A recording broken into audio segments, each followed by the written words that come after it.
नमस्ते साथियों, कैसे हैं आप सब। अयोध्या आए मेरे प्यारे राम, बोलो जय जय श्री राम।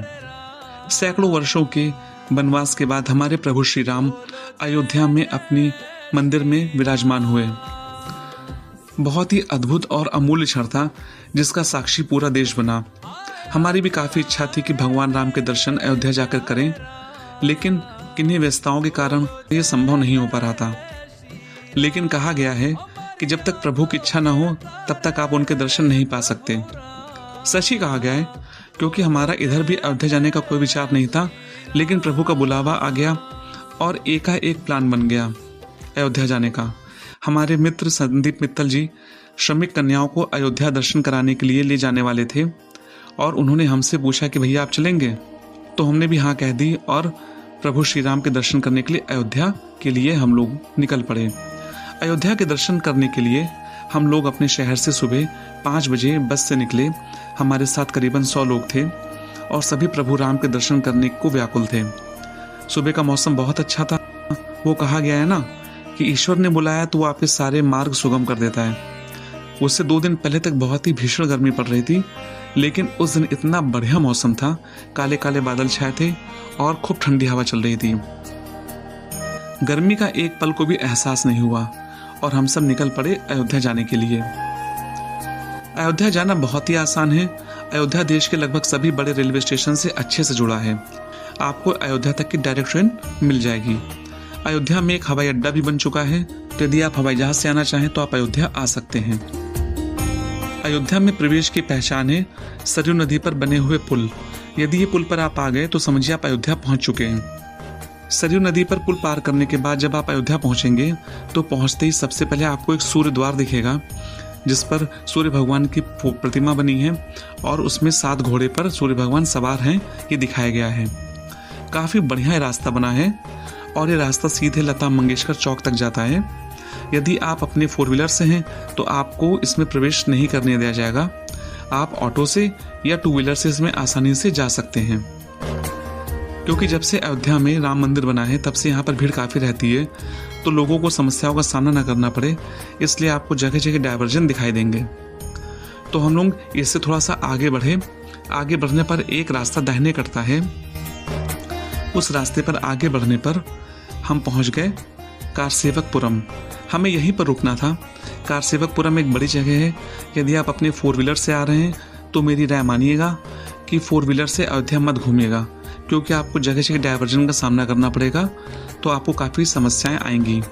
इससे अच्छा उपाय है कि आप अपनी गाड़ी को पार्क कर दीजिए। उसके बाद बैटरी वाले ई-रिक्शा जो चलते हैं उनको लेके आप अयोध्या भ्रमण पे निकल जाइए। जहाँ तक ऑटो वाला पहुँचा पाएगा पहुँचाएगा, फिर आप अगला ऑटो भी कर सकते हैं, तो आपको ज़्यादा सहूलियत वाला रहेगा।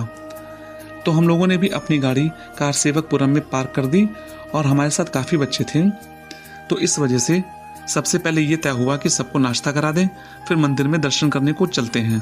सभी की इच्छा थी कि पहले दर्शन कर लें, लेकिन साथियों आप जानते हैं कि मंदिर में कितना समय लग जाएगा, भीड़ कैसी होगी, ये हम नहीं कह सकते। इसलिए सब लोग चल दिए नाश्ता करने और उसके बाद हम सब जाएंगे मंदिर में भगवान राम जी के दर्शन करने। तो नाश्ता करने के लिए वहाँ पर सीता रसोई बनी थी। सीता रसोई में हम लोगों ने पहले से बात कर ली थी।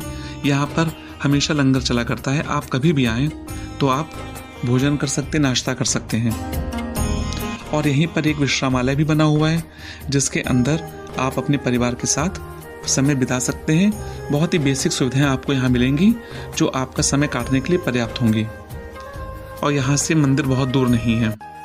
तो हमारे साथ आए सभी लोगों ने सबसे पहले सीता रसोई में जाकर नाश्ता किया। उसके बाद वहाँ से हम सब निकले। सभी बच्चे सीता रसोई में गए और लाइन से नाश्ता किया। नाश्ते में उस दिन हलवा और चने का प्रसाद था।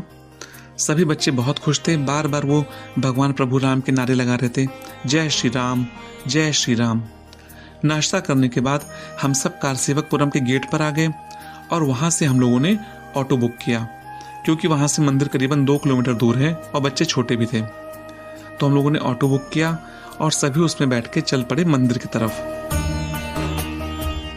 कारसेवकपुरम से निकल के मंदिर की तरफ जैसे आप बढ़ेंगे तो आगे जाके रास्ता दाहिनी ओर मुड़ता है वो वही स्थान है जहाँ पर भगवान राम के मंदिर में लगने वाले पत्थरों को तराशा जा रहा है। जब भगवान राम का मंदिर नहीं बना था तो भक्तजन यहाँ पर आकर पत्थरों की पूजा करते थे और उसके बाद जाकर भगवान राम के दर्शन करते थे। यहाँ पर अभी भी लोग आते हैं और दर्शन करते हैं। इसके बाद हम सब चल पड़े भगवान राम के मंदिर की तरफ। रास्ते में तरह तरह के मंदिर हमको दिखे। आप तो जानते ही हैं कि अयोध्या को मंदिरों का शहर कहा जाता है। यहाँ पे आपको हर घर में, हर गली में आपको मंदिर मिल जाएंगे। चूँकि उस दिन संडे था और भीड़ काफ़ी थी, इस वजह से मुख्य मार्ग से हम लोग को थोड़ा पहले रोक दिया गया। वहाँ पे हम सब उतरकर पैदल चल पड़े प्रभु राम जी के मंदिर की तरफ। अयोध्या में कई महान योद्धा, ऋषि मुनि और अवतारी पुरुष हो चुके हैं। भगवान राम ने भी यहीं पर जन्म लिया था।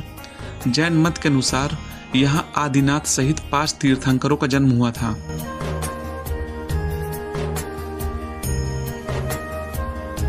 रास्ते में तरह तरह के मंदिर भी पड़े, एक तालाब भी पड़ा जो बहुत ही अच्छा लग रहा था देखने में।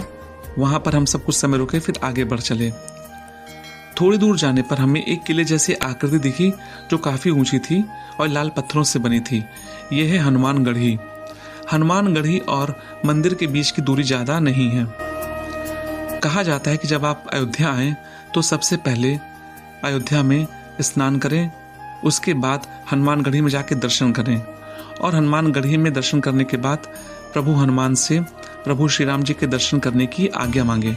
उसके बाद ही आप भगवान राम जी के दर्शन करने जाएं तो ज़्यादा अच्छा होगा। ये ऐसी मान्यता है और आने वाले तमाम लोग यही करते भी हैं।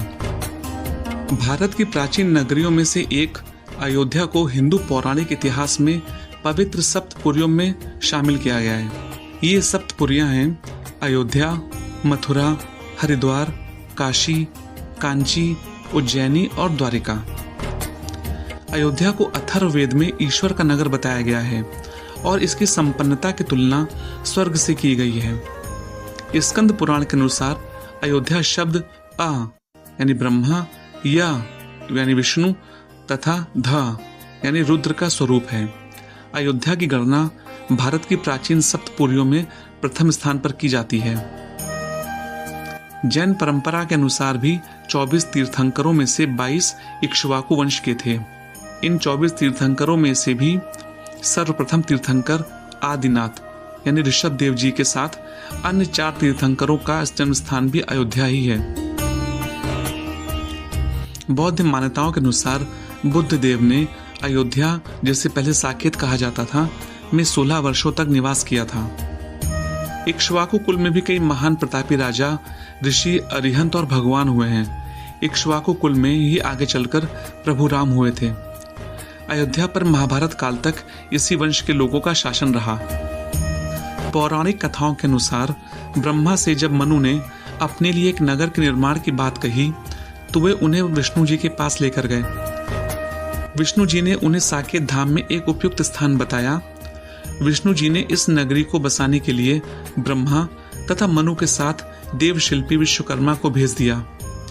इसके अलावा अपने रामावतार के लिए उपयुक्त स्थान ढूंढने के लिए महर्षि वशिष्ठ को भी उनके साथ भेजा।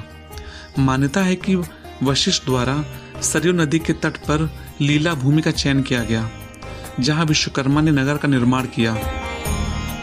स्कंद पुराण के अनुसार अयोध्या भगवान विष्णु के चक्र पर विराजमान है। चलते चलते हम सब मंदिर के कॉरिडोर के शुरुआत में पहुंच गए, जहां से मंदिर का प्रांगण शुरू होता है। आंखों को यकीन नहीं हो रहा था और मन मान नहीं रहा था कि हम सब भगवान राम के मंदिर पर पहुंच गए हैं। मन इतना प्रसन्न था कि बस मन कर रहा था कि जल्दी से जाएं, अपने प्रभु राम के दर्शन कर लें। लेकिन भीड़ बहुत ज्यादा थी और व्यवस्था उतनी ही चौकस थी। यकीन मानिए आप भीड़ देख के परेशान मत होइएगा। समय आपको बहुत कम लगेगा, केवल आपको चलना है। मंदिर का प्रांगण बहुत बड़ा है, आप लाइन में लग जाइए, कहीं किसी तरह की कोई समस्या आपको नहीं आएगी। तो भक्तजनों, हमने भी दर्शन किए, बहुत अच्छे से दर्शन हो गए। तो दर्शन कैसे करें? क्या कोई वीआईपी टिकट भी इस पे मिल सकता है? क्या सुगम दर्शन की कोई व्यवस्था है? दर्शन में कितना समय लगेगा? क्या शर्तें हैं? क्या क्या ले जा सकते हैं, क्या क्या नहीं ले जा सकते? ये तमाम जानकारी हम आपको अगले वीडियो में देंगे। तो साथियों, उम्मीद करता हूँ कि वीडियो आपको इन्फॉर्मेटिव लगी होगी। यदि वीडियो आपको इन्फॉर्मेटिव लगी हो और पसंद आई हो तो वीडियो को लाइक और चैनल को सब्सक्राइब जरूर कीजिएगा। तो साथियों, मिलते हैं अगले वीडियो में जहाँ पे हम प्रभु राम के दर्शन करेंगे। तब तक के लिए जय श्री राम।